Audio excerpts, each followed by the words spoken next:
आपका फिजिक्स के लेक्चर में। और आज हम देख रहे हैं आपके चैप्टर नंबर 8 का इलेक्ट्रोमैग्नेटिक वेव्स का पार्ट 2। यानी कि इससे पहले हमने 2 लेक्चर लिए थे, लेकिन उन दोनों लेक्चर में एक सेम टॉपिक को हमने चलाया था।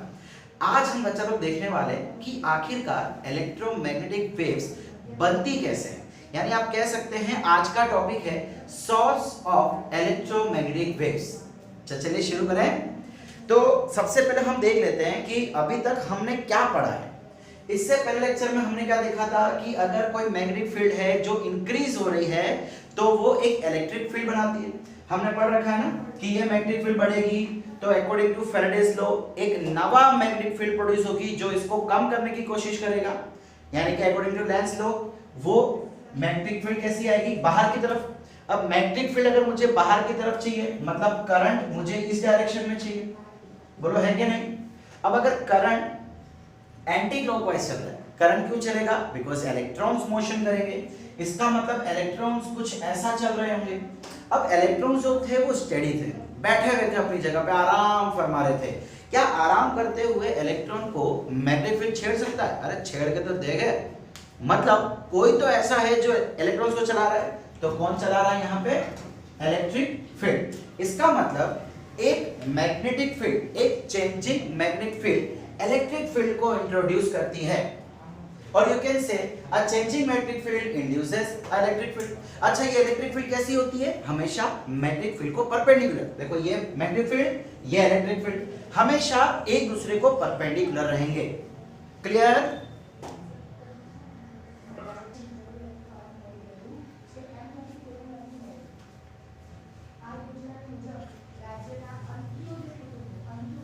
ओके।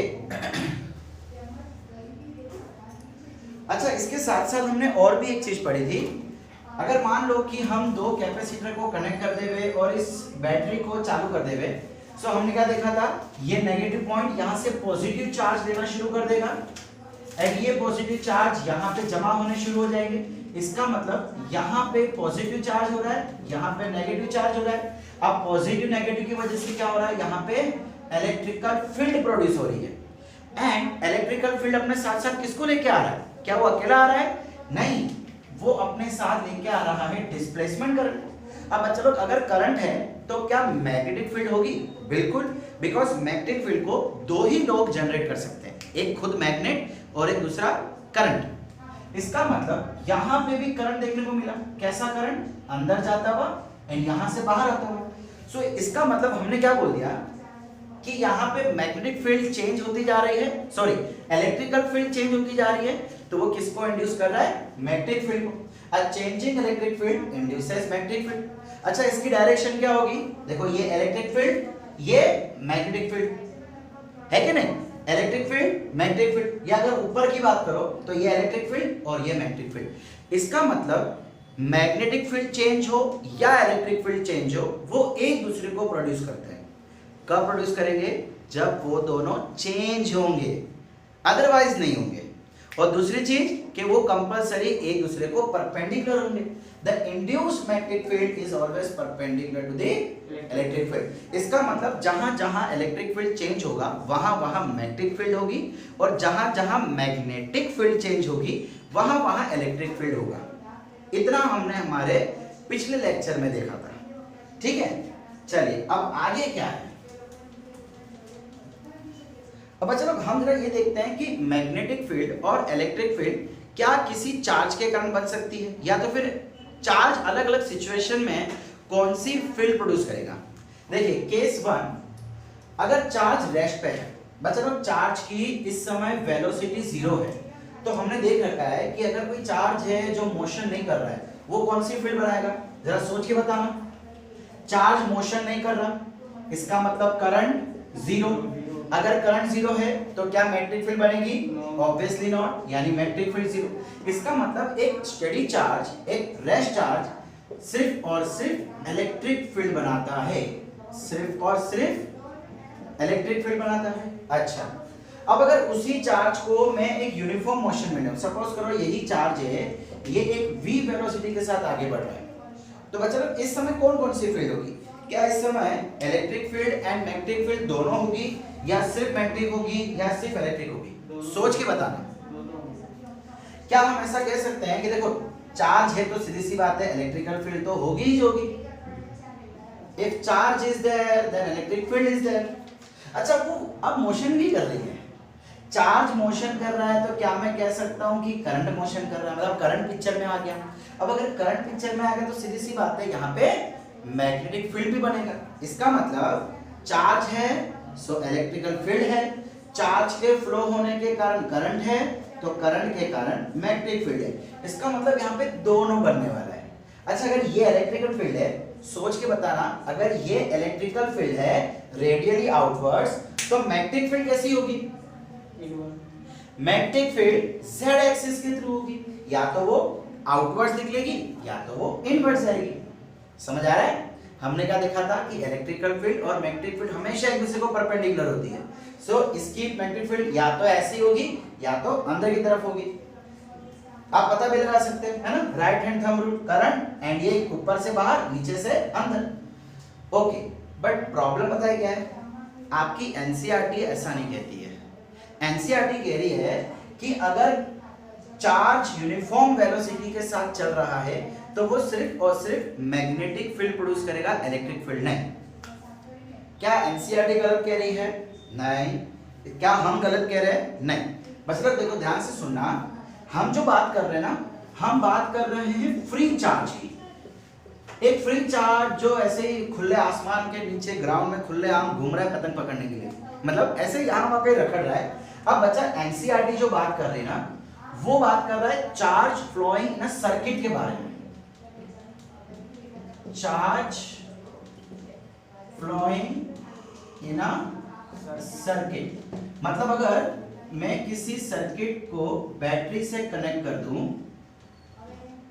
तो उसके अंदर क्या हो रहा है? चार्ज फ्लो होगा। अभी भी क्वेश्चन तो आपके दिमाग में आ रहा होगा कि सर चार्ज है तो सही ना, फिर इलेक्ट्रिकल फील्ड क्यों प्रोड्यूस नहीं करेगा? अच्छा बच्चा, बैटरी क्या करता है? बैटरी इलेक्ट्रॉन को चलाए रखता है। अब ये बैटरी क्या करेगा? इलेक्ट्रॉन को कुछ इस डायरेक्शन में चलाएगा। बोलो सही है कि नहीं? अच्छा ये इलेक्ट्रॉन कहां से आए? बैटरी के अंदर से। बच्चा बैटरी क्या करता है? ये जो वायर है ना, भाई वायर क्या है? अल्टीमेटली ये कंडक्टर है।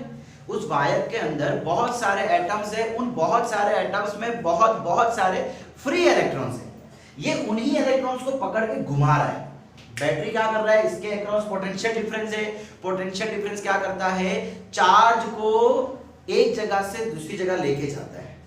इसका मतलब ये वायर के अंदर जो फ्री इलेक्ट्रॉन्स है उसको घुमा रहा है।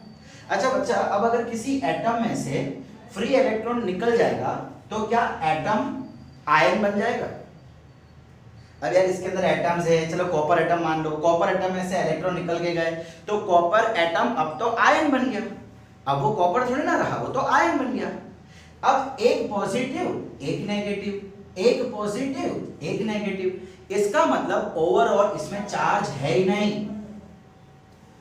भाई अगर मैं यहाँ पे गॉसियन सरफेस बनाऊं, पढ़ रखा है ना Gaussian surface, according to Gaussian surface E dot dA is equal to क्या होता है भाई? Epsilon not upon Q inside. बोलो सही है कि नहीं? Sorry, Q inside by epsilon not. अच्छा इसके अंदर Q इनसाइड कितना है? Q इनसाइड का टोटल चार्ज।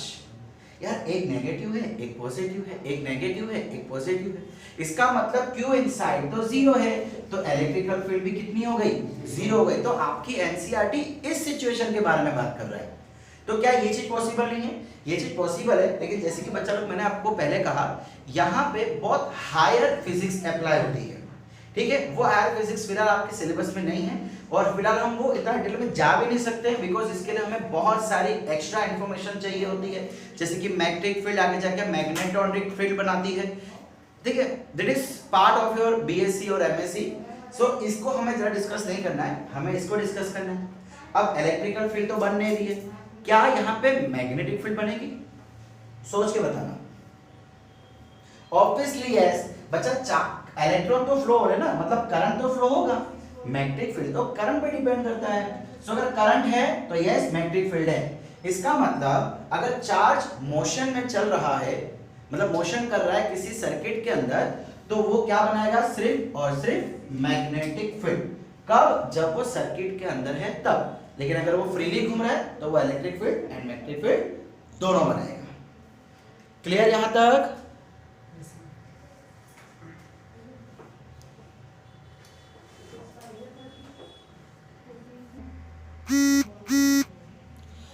ओके तो बच्चा लोग अभी तक तो जो हमने देखा ना एक बेसिक चीजें थी, मेन जो जड़ है ना इलेक्ट्रोमैग्नेटिक वेव्स की अब आ गई है।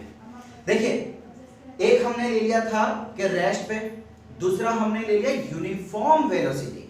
बच्चा लोग अगर यूनिफॉर्म वेलोसिटी का मतलब क्या होता है? यूनिफॉर्म वेलोसिटी मतलब वेलोसिटी चेंज नहीं हो रही है, कांस्टेंट वेलोसिटी है। अगर वेलोसिटी कांस्टेंट है तो उस समय क्या एक्सेलरेशन होगी? 11th physics. अगर वेलोसिटी कांस्टेंट है तो एक्सेलरेशन जीरो। भाई एक्सेलरेशन क्या होता है? चेंज इन वेलोसिटी होता है ना। अब वेलोसिटी चेंज ही नहीं हो रही तो एक्सेलरेशन जीरो। तो उस समय क्या कहानी थी देख लिया। अब हम क्या देखने जा रहे हैं? Accelerated charge particle. अगर कोई चार्ज पार्टिकल एक्सेलरेटेड है, एक्सेलरेटेड का मतलब उसकी वेलोसिटी चेंज हो रही है। तो अगर वेलोसिटी चेंज हो रही है तो उस समय क्या? देखो ध्यान से देखना, एन एक्सेलरेटेड चार्ज्ड पार्टिकल, आप बोल सकते हैं according to quantum physics, according to quantum physics. बच्चों लोग ये भी रूल है ना, हमारे मैक्सवेल भाई साहब ने दिया था, वो क्रिकेट वाले मैक्सवेल नहीं, साइंटिस्ट मैक्सवेल, इन्होंने प्रूव करके दिखाया था कि N accelerated charge particle produces time varying electrical field and magnetic field। मतलब बहुत बड़ी खोज थी ये कि अगर कोई चार्ज पार्टिकल जिसकी एक्सेलरेशन है वो इलेक्ट्रिकल फील्ड और मैग्नेटिक फील्ड दोनों प्रोड्यूस करेगा, एंड दूसरी खास बात कि वो टाइम वेरिंग होगी। मतलब टाइम वेरिंग का मतलब है कि ये दोनों फील्ड टाइम के साथ साथ चेंज होती रहेगी। देखो कैसे प्रोड्यूस हो रही है, this is not the part of our syllabus. अभी हमको सिर्फ इतना ही याद रखना है कि अगर कोई चार्ज पार्टिकल एक्सेलरेटेड है तो वो electrical field and magnetic field produce करेगा, वो भी कैसी? टाइम वेरिंग, मतलब वो टाइम के साथ साथ चेंज हो रही है एंड ऑब्वियसली एक दूसरे को परपेंडिकुलर भी है। दोनों चीज याद रख के चलना, ठीक है? इसका मतलब अगर कोई चार्ज है जिसकी कुछ ना कुछ वेलोसिटी है एंड ये वेलोसिटी चेंज हो रही है, तो ये चार्ज क्या कर रहा है? एक मैग्नेटिक फील्ड प्रोड्यूस कर रहा है, सॉरी एक इलेक्ट्रिकल फील्ड प्रोड्यूस कर रहा है, साथ ही साथ वेलोसिटी चेंज होती जा रही है जिसके कारण कुछ ना कुछ एक्सेलरेशन मिल रही है और उस एक्सेलरेशन के कारण मैग्नेटिक फील्ड बन रही है एंड ये दोनों ही चीज वेरी हो रही है। ठीक है, सुनते जाओ, देखते जाओ, बहुत अच्छी कहानी आगे। अब क्वेश्चन ये अराइज होता है कि एक्सेलरेशन का मतलब क्या? देखो एक किसी सर्किट की बात करूं तो किसी भी सर्किट में ऑब्वियसली करंट कहां बहेगा? किसी वायर में। अब क्या करंट किसकी वजह से बहता है? चार्ज की वजह से। अगर मुझे चार्ज को एक्सेलरेट करना है, मतलब चार्ज की वेलोसिटी चेंज करनी पड़ेगी। क्या पॉसिबल है बार बार चार्ज की वेलोसिटी चेंज करना? नहीं ना, या पॉसिबल भी होगा तो भी बहुत मुश्किल होगा। तो यार एक्चुअली एक्सेलरेटेड चीज मिलेगी कब? एक्चुअली इलेक्ट्रोमैग्नेटिक वेव्स बनेगी कब? चलो देखते हैं। पहले हम ये देखते हैं कि एक्सेलरेटेड चार्ज का एग्जैक्ट मतलब क्या है, या कौन सी चीज को, कौन से कंडीशन को हम एक्सेलरेटेड चार्ज कह सकते हैं। या कई सारी बुक में अगर आप एनसीईआरटी के सिवाय कोई बुक पकड़ेंगे तो उसमें ये भी लिखा होगा ऑसिलेटिंग चार्ज। क्या होता है ऑसिलेटिंग चार्ज? हम उस चीज को समझते हैं एक पेंडुलम की मदद से। मतलब हमने क्या ले लिया है, यहाँ पे एक पेंडुलम ले लिया है। अब देखिए जब ये एक्सट्रीम पोजीशन पे आता है, एक्सट्रीम पोजीशन मतलब मालूम है ना, अब मैंने इसको यहां से पकड़ा और इसको मैंने छोड़ दिया, जितना मैक्सिमम ऊपर मैं मुझे लाना था मैं इसको ले आया, that is called extreme position. अब ये सामने भी मैक्सिमम हाइट पे जाएगा, that is also called extreme position. अच्छा स्टूडेंट्स, यहां पे इस समय इसकी वेलोसिटी कितनी होगी? भाई मैंने इसको पकड़ के रखा है ना, तो इस समय इसकी वेलोसिटी 0। जब ये यहां पे आएगा तो इस समय इसकी वेलोसिटी एकदम मैक्सिमम हो जाएगी, फुल स्पीड के साथ आगे जाएगा।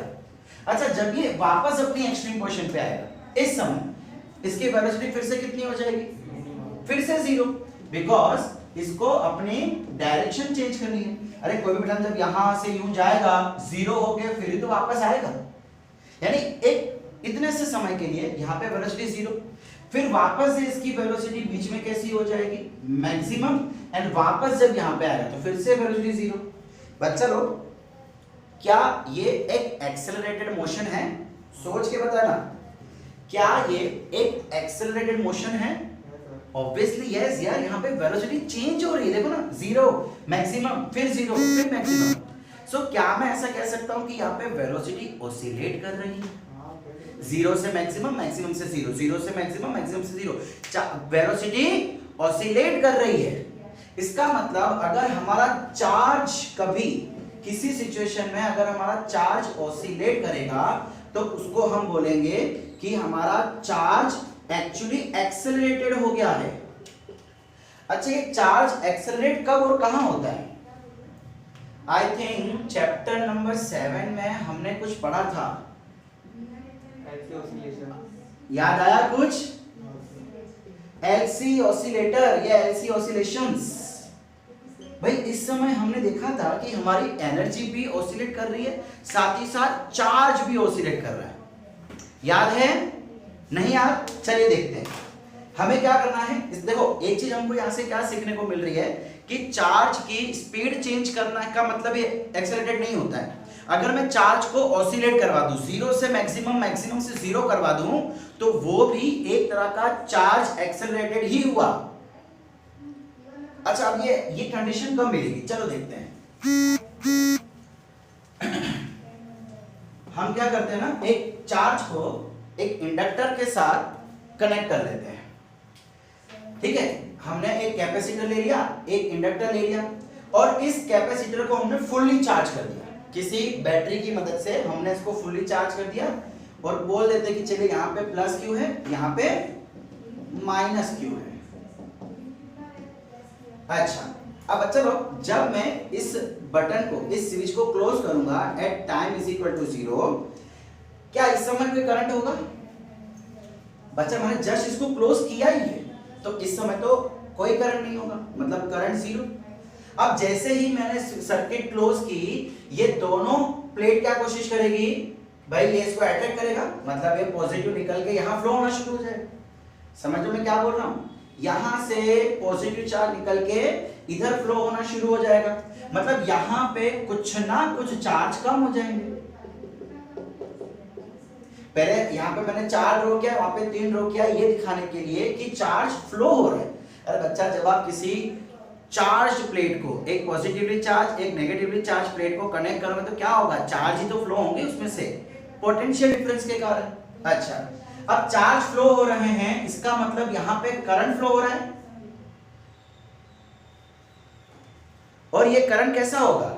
ये करंट ग्रोइंग होगा।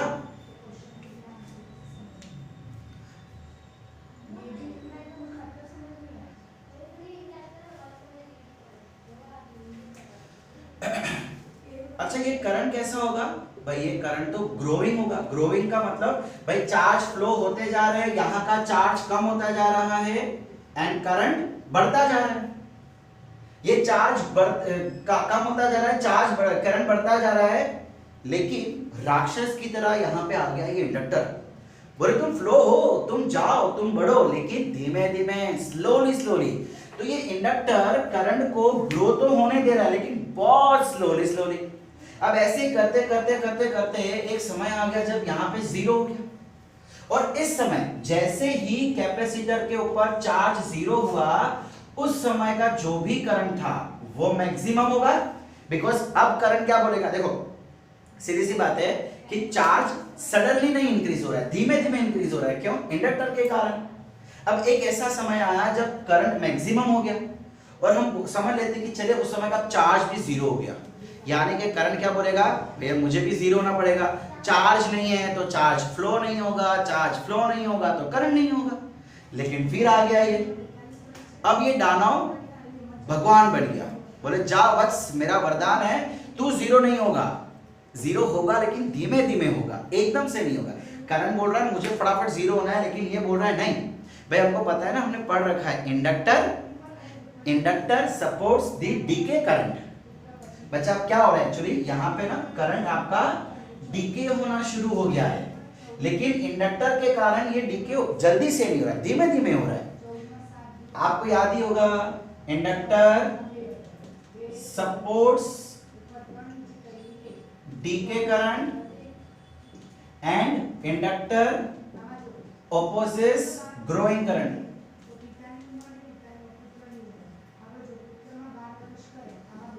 पता है कि नहीं पता बच्चा लोग ये चीज? ठीक है, अब करंट धीमे धीमे डीके हो रहा है, धीमे धीमे। अरे ये क्या, ये पॉसिबल है कि यहाँ पे चार्ज जीरो हो और करंट पैदा हो? अगर करंट है, देखो चार्ज जीरो हो गया, उसके बाद भी अगर करंट है, इसका मतलब कहीं ना कहीं चार्ज वापस आना शुरू हो गया है। भाई करंट का फ्लो हो गया जब चार्ज फ्लो होगा, इसका मतलब फिर से यहाँ पे चार्ज फ्लो होना शुरू हो गया, यानी फिर से यहाँ पे कुछ ना कुछ चार्ज बनना शुरू हो जाएगा। देखो करंट यूं जा रहा है ना, करंट यूं जा रहा है, इसका मतलब कुछ ना कुछ चार्ज बनना शुरू हो गया। अब जरा आप ध्यान से देखो कि ये पॉजिटिव, जो पहले नेगेटिव प्लेट थी वो पॉजिटिव प्लेट हो गई है, एंड यहाँ पे कुछ चार्ज आ गया है। अब होते होते होते होते करंट जीरो हो गया। इंडक्टर क्या बोल रहा है, जीरो हो लेकिन धीमे धीमे, तो धीमे धीमे करंट जीरो हो गया। अब जब करंट जीरो हुआ तो उस समय तक तो कैपेसिटर फुल्ली चार्ज हो गया, कैपेसिटर फुल्ली चार्ज हो गया, मतलब इसके ऊपर वापस से फुल चार्ज आ गया, जितना पहले था उतना वापस आ गया। लेकिन हुआ क्या, अब इसकी पोलैरिटी चेंज हो गई। अरे बाप रे, अच्छा फिर से ये कंडीशन शुरू हो जाएगी, फिर से चार्ज मैक्सिमम, यानी फिर से चार्ज फ्लो शुरू हो जाएगा। अब चार्ज जो है वो यहां से शुरू होगा, इधर से, है ना भाई, पॉजिटिव से नेगेटिव जाएगा। थोड़ा तो बच्चा लोग देखो, इस समय अब करंट वापस मैक्सिमम, सॉरी चार्ज वापस मैक्सिमम, करंट जीरो। अब क्या होगा, फिर से चार्ज फ्लो शुरू हो जाएगा, चार्ज फ्लो, लेकिन अब पॉजिटिव से, ये पॉजिटिव चार्ज वापस यहां से शुरू हो जाएगा, मतलब वापस करंट फ्लो शुरू हो जाएगा। और अब ये करंट कैसा होगा, ये ग्रोइंग करंट होगा। क्यों? अब एक्चुअली चार्ज फ्लो हो रहा है, करंट तो चाहता है कि मैं एक ही झटके में मैक्सिमम बन जाऊं, लेकिन आ गया इंडक्टर, बोले नहीं धीमे धीमे, मैक्सिमम एक साथ क्यों ना, धीमे धीमे होना है, मतलब धीमे धीमे इसकी वैल्यू बढ़ती जा रही है। अब धीमे धीमे करंट की वैल्यू बढ़ती जा रही है एंड चार्ज वापस धीमे धीमे कम होता जा रहा है। अब फिर से एक समय आ गया कि जब चार्ज टोटली जीरो हो गया, और जब चार्ज जीरो था उस समय करंट कितना बह रहा था इसके अंदर, मैक्सिमम, यानी कि वही सिचुएशन वापस मिल गई हमको। करंट होते होते होते मैक्सिमम आ गया और चार्ज खत्म हो गया। अब चार्ज खत्म हो गया तो करंट बोले मुझे भी मरना पड़ेगा, मतलब खत्म होना पड़ेगा, लेकिन इंडक्टर बोले नहीं धीमे धीमे। सो करंट जा रहा है, लेकिन अब जो करंट है वो कैसा करंट हो गया, डीके, वापस उसने अपने आप को कम करना शुरू कर दिया। लेकिन यार कैपेसिटर में चार्ज जीरो होने के बाद भी करंट बह रहा है, इसका मतलब फिर से चार्ज इसको दे रहा है, करंट इधर जा रहा है, मतलब इधर पॉजिटिव चार्ज, एंड वापस यहाँ पे कैसा चार्ज होगा, नेगेटिव। अब जब करंट फाइनली जीरो हो गया, करंट फाइनली जीरो हो गया, तो हमने क्या देखा कि तब तक तो वापस कैपेसिटर फुल्ली चार्ज हो गया। एंड देखो सबसे मजेदार बात कि जो पोलैरिटी स्टार्टिंग में थी ना, वही पोलैरिटी वापस हमको मिल गई। तो क्या हम ऐसा कह सकते हैं कि चार्ज एक समय पे मैक्सिमम, जीरो, फिर मैक्सिमम, फिर जीरो, फिर मैक्सिमम, चार्ज क्या हो रहा है, ऑसिलेट कर रहा है। अरे ऑसिलेशन का मतलब क्या होता है, एक बार पॉजिटिव जाना मैक्सिमम, एक बार नेगेटिव जाना मैक्सिमम, तो वही तो हुआ, positive maximum, zero, negative maximum. देखो ये negative maximum, sorry positive maximum, zero negative maximum, polarity change हो गई ना, इसका मतलब जो प्लेट पहले पॉजिटिव था वो अब नेगेटिव हो गया, तो चार्ज मैक्सिमम हुआ लेकिन डायरेक्शन उल्टी हो गई, और फिर वापस से चार्ज जीरो हुआ और वापस से पॉजिटिव में मैक्सिमम हो गया, मतलब चार्ज क्या हो रहा है, ऑसिलेट हो रहा है। अरे चार्ज पार्टिकल अगर ऑसिलेट होगा तो क्या वो EMW इलेक्ट्रोमैग्नेटिक वेव्स बनाएगा? यस। तो आप जब LC circulator, LC oscillator circuit बनाएंगे तो यहां से बन के आएगी आपकी इलेक्ट्रोमैग्नेटिक वेव्स। तो अब से अगर आपको कोई पूछे ना कि भाई इलेक्ट्रोमैग्नेटिक वेव्स कहां से आती है, तो आप क्या बोलेंगे? इलेक्ट्रोमैग्नेटिक वेव्स एक चार्ज एक्सीलरेटेड पार्टिकल से आती है। कहां से आती है? Accelerated charge particle. Accelerated charge particle बिठा लो इसको अपने दिमाग में। Electromagnetic waves generate from accelerated charge particles, बिठा लो इसको अपने दिमाग में। अच्छा, हमने ये भी देखा था कि इलेक्ट्रोमैग्नेटिक वेव्स इलेक्ट्रिकल फील्ड और मैग्नेटिक फील्ड की वजह से आती है। यहां पे ऐसा कुछ हो रहा है? जब से फर्स्ट लेक्चर में हमने देखा था कि इलेक्ट्रिकल फील्ड, मैग्नेटिकल फील्ड और वेव। यार यहां पे तो कोई इलेक्ट्रिकल फील्ड, मैग्नेटिक फील्ड दिखी नहीं दिखी। देखो अब यहां देखो बच्चा लोग, एक प्लेट पॉजिटिव एक प्लेट नेगेटिव, तो क्या यहां पे इलेक्ट्रिकल फील्ड नहीं होगी? होगी ना सर, बिल्कुल होगी। अच्छा, ये चार्ज कम हो गया, इसका मतलब इलेक्ट्रिकल फील्ड भी कम हो गई, और यहां पे चार्ज जीरो हो गया, मतलब इलेक्ट्रिकल फील्ड भी जीरो, नो इलेक्ट्रिकल फील्ड। अब इधर क्या हुआ? चार्ज बनना शुरू हो गया, यानी कि इलेक्ट्रिकल फील्ड आ गई, लेकिन इलेक्ट्रिकल फील्ड कहां आई? डायरेक्शन उल्टा हो गया, और इस समय वापस इलेक्ट्रिकल फील्ड मैक्सिमम हो गई, लेकिन डायरेक्शन उल्टा हो गया। देखो, maximum electrical field, zero electrical field, maximum electrical field, लेकिन डायरेक्शन उल्टा हो गया।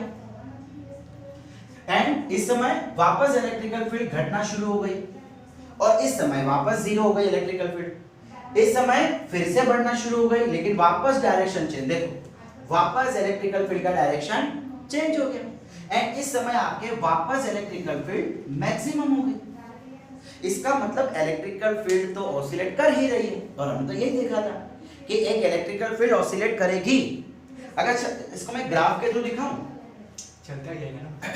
देखो सपोज करो बच्चा लोग, अब मैं क्या कर रहा हूं, हम ये डायरेक्शन को पॉजिटिव लेके चल रहे हैं और ये वाली डायरेक्शन को नेगेटिव लेके चल रहे हैं। सो हम इलेक्ट्रिकल फील्ड वर्सेस टाइम का एक ग्राफ देख लेते हैं।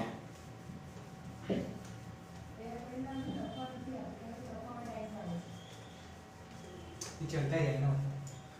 हाँ, ये चीज चलती जाएगी। आपको क्या करना है, एक बार खाली चार्ज कैपेसिटर को इंडक्टर के साथ कनेक्ट कर देना है, बस। उसके बाद वो अपने आप चलता जाएगा। देखिए, फिलहाल हम देख लेते हैं इलेक्ट्रिकल फील्ड और टाइम का ग्राफ। सबसे पहले हमने क्या देखा कि स्टार्टिंग में जब स्विच ओपन था, मतलब बटन बंद था, उस समय इलेक्ट्रिकल फील्ड कितनी थी? जीरो। फिर धीमे धीमे हुआ क्या? चार्ज कम होता गया, मतलब इलेक्ट्रिकल फील्ड भी कम होती गई। यानी एक समय था जब मैक्सिमम इलेक्ट्रिकल, जैसे सर्किट चालू हुआ, सो इलेक्ट्रिकल फील्ड कितनी हो गई? मैक्सिमम। चलो यही ले लेते हैं, कोई बात नहीं, ठीक है। स्टार्टिंग में इलेक्ट्रिकल फील्ड मैक्सिमम, फिर क्या हुआ? धीमे धीमे इलेक्ट्रिकल फील्ड घटना चालू हो गई। यस और नो? अच्छा, फिर क्या हुआ कि इलेक्ट्रिकल फील्ड मैक्सिमम हुई लेकिन नेगेटिव डायरेक्शन में, और फिर इलेक्ट्रिकल फील्ड घट गई और फिर पॉजिटिव हो गई। इसका मतलब क्या यहाँ पे यही मोशन चलता रहेगा? हाँ, तो यहाँ जीरो हो गई ना, बीच में जीरो हुई ना। तो देखो, क्या ये ग्राफ मिल रहा है कुछ ऐसा? यानी यहाँ पे भी इलेक्ट्रिकल फील्ड कुछ इस टाइप से रहेगी। एक मिनट, सॉरी, हाँ यहाँ पे जीरो होगा, सॉरी, इधर जीरो हो रहा है, इधर मैक्सिमम हो रहा है, इधर जीरो हो रहा है, इधर मैक्सिमम हो रहा है। यानी electrical field increase and decrease होती जा रही है।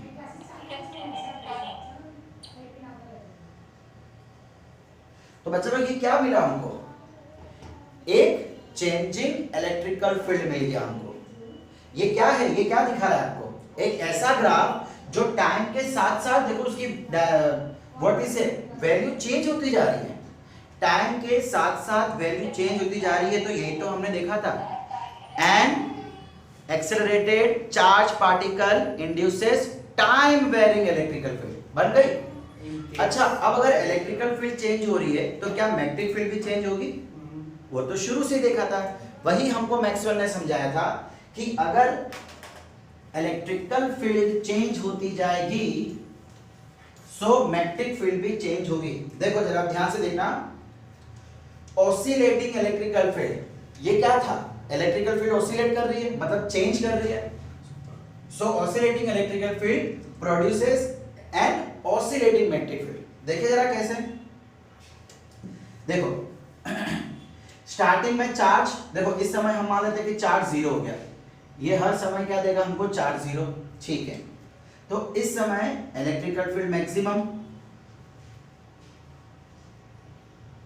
फिर इलेक्ट्रिकल फील्ड बढ़ रहा है लेकिन डायरेक्शन उल्टी हो गई, फिर वापस जीरो, फिर वापस इलेक्ट्रिकल फील्ड बढ़ रही है लेकिन डायरेक्शन उल्टी हो गई, है ना? ये जो ग्राफ अभी देखा। चलिए काम करते हैं, इतने को देखते हैं अभी। जब आप एलसी ऑसिलेटर को एक बार चालू करके बंद कर देंगे ना, तो तब क्या होगा कि इलेक्ट्रिकल फील्ड ऐसी कुछ मिलेगी आपको। अब ये ऑसिलेट कर रही है, इसका मतलब एक मैग्नेटिक फील्ड भी प्रोड्यूस होगी। वो मैग्नेटिक फील्ड कहाँ होगी? इसके परपेंडिकुलर होगी ना, इसके परपेंडिकुलर, यानी वो मैग्नेटिक फील्ड कुछ आपको ऐसी मिल जाएगी। देखा ना, ये इसको परपेंडिकुलर आ गया, एंड ये मैग्नेटिक फील्ड भी कैसी है?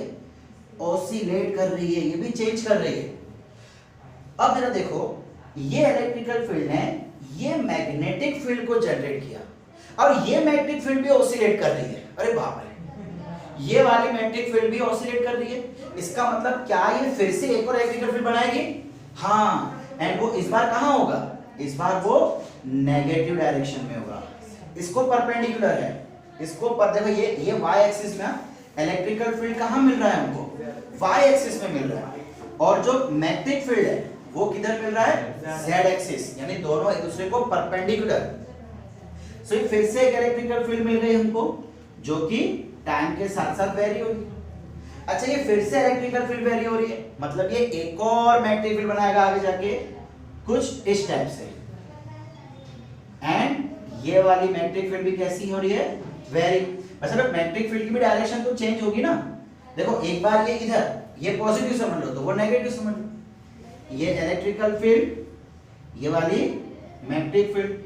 अब ये वाली चेंज होती हुई मैग्नेटिक फील्ड फिर से क्या करेगी? फिर से एक और इलेक्ट्रिकल फील्ड बनाएगी, वो भी कौन से डायरेक्शन में? पॉजिटिव डायरेक्शन में।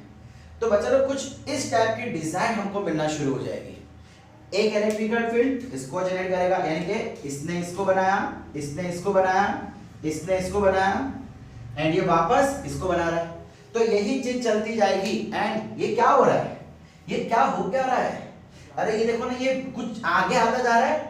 सो ये क्या है? ये क्या होता है? अरे वेव्स तो बन गए। अरे पहले हमने बात की थी, waves are the oscillations. Lecture number 1 में बोला था ना, वेव्स आर दी ऑसिलेशंस। तो ये क्या बन रहा है? देखो ना, वेव बन रहा है। अच्छा, इस समय हमने क्या किया था? इस समय हमने सर्किट क्लोज कर दी, मतलब बैटरी हटा दी, अपने आप चीज हो रही है। मतलब एक चीज तो आप कह सकते हैं कि electromagnetic waves are self propagating. Propagating का मतलब आगे बढ़ना। देखो वेव्स आगे बढ़ रही है। अच्छा, वेव्स किसके कारण आगे बढ़ रही है? एक बार इलेक्ट्रिकल फील्ड के कारण और एक बार मैग्नेटिक फील्ड के कारण। सो ईएमएफ प्रोड्यूसेस या EMF is produced due to varying electrical and magnetic field. अब चलो एक पॉइंट यहां पे हमने लिखा हुआ है कि electrical field and magnetic field are in same phase. Very important. देखिए दोनों का फेज तो सेम है, हाँ दोनों के बीच का एंगल 90 डिग्री। देखो फेज का मतलब क्या होता है कि जब इलेक्ट्रिकल फील्ड मैक्सिमम तो मैग्नेटिक फील्ड भी मैक्सिमम, दोनों साथ में इंक्रीज हो रही है, साथ में डिक्रीज हो रही है, इस टाइप से। और इसको फेज कहते हैं। ये दोनों के बीच का एंगल वो फेज नहीं होता है। समझ आ रहा है मैं क्या बोल रहा हूं? क्लियर हुई यहां तक की कहानी? देखो थोड़ी और अच्छी फिगर देख लेते हैं। तो जैसे कि मैंने आपसे कहा था कि आपके एनसीईआरटी बुक में पेज नंबर 175 पे जो एक सुंदर डायग्राम दिया हुआ है, वो डायग्राम किस तरीके से आया ये हमने अभी देखा और उसको और अच्छे से देख लेते हैं। देखिए यहाँ पे ये जो आपको पोर्शन दिख रहा है, ये जो ब्लू पोर्शन दिख रहा है, ये क्या है? ये मैग्नेटिक फील्ड एंड ये हो गई इलेक्ट्रिक फील्ड। एंड देखो ये वेव्स आगे भी बढ़ती जा रही है, प्रोपोगेशन भी होती जा रही है, साथ में electrical field and magnetic field भी चेंज होती जा रही है। सो इसीलिए हमने कहा था कि इलेक्ट्रोमैग्नेटिक वेव्स में ऑसिलेट कौन करता है? Electrical field and magnetic field, and इनको ऑसिलेट करवाता कौन है? Accelerated charge particle. क्लियर? अच्छा अब एक चीज बच्चा लोग देखो, ऐसा लॉक मत करके रखना कि इलेक्ट्रिकल फील्ड हमेशा y में होगी या मैग्नेटिक फील्ड हमेशा z में ही होगी, ऐसा जरूरी नहीं है। एक दूसरे को परपेंडिकुलर होगी, बाकी वो x y z किसी भी एक्सिस में हो सकती है। बस कंडीशन क्या रखनी है कि एक दूसरे को परपेंडिकुलर होगी, और वही चीज हमने यहाँ भी थोड़ा दिखाया है। क्लियर हुआ बच्चा लोग? सो स्टूडेंट्स, आज का लेक्चर हम यहीं तक रखते हैं। अब अच्छा, आज हमने जो देखा है ना, वो एकदम थियोरेटिकल पार्ट था कि इलेक्ट्रोमैग्नेटिक वेव्स बनी कहाँ से। इसके अगली बार हम कुछ electrical field and magnetic field की कुछ इक्वेशंस देखेंगे जो कि इलेक्ट्रोमैग्नेटिक वेव्स को लागू होती है। सो प्लीज अगली बार का लेक्चर मत मिस करना, क्योंकि उसी में से आपके बोर्ड जेईई या तो नीट में क्वेश्चंस पूछे जाते हैं। क्या इसमें से क्वेश्चन नहीं आएंगे, बट बोर्ड में, एंड वो भी थियोरेटिकल टाइप के क्वेश्चंस। जो प्रैक्टिकल क्वेश्चंस है वो हम करेंगे हमारे अगले लेक्चर में। तब तक के लिए पढ़ते रहिए, एंजॉय करते रहिए। Thank you.